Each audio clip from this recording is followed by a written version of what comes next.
അതിമനോഹരമായിട്ടുള്ള രചന, അതിനേക്കാൾ ബ്യൂട്ടിഫുൾ ആയിട്ടുള്ള സംഗീതം എൻ്റെ.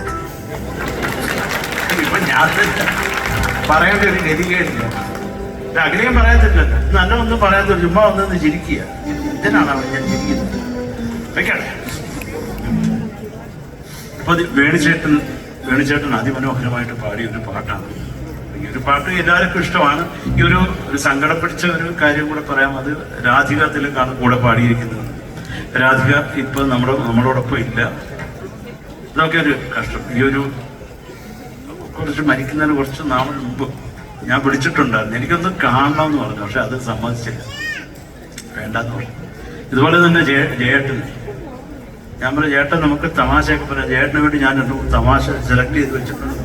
വേണ്ട മോനെ, നീ എന്നെ കണ്ട സഹിക്കത്തില്ലെന്ന് പറഞ്ഞു. അത് ഇപ്പൊ ഒരു മനസ്സിൽ നമുക്കത് എപ്പോഴും ഒരു ആലോചിക്കുമ്പോൾ വിഷം വരുന്ന ഏരിയാസാണ്. പോട്ടെ, അവരൊക്കെ ഇവിടെയൊക്കെ നിന്ന് ഇതൊക്കെ കാണുന്നുണ്ടാവുമെന്നാണ് എൻ്റെ വിശ്വാസം.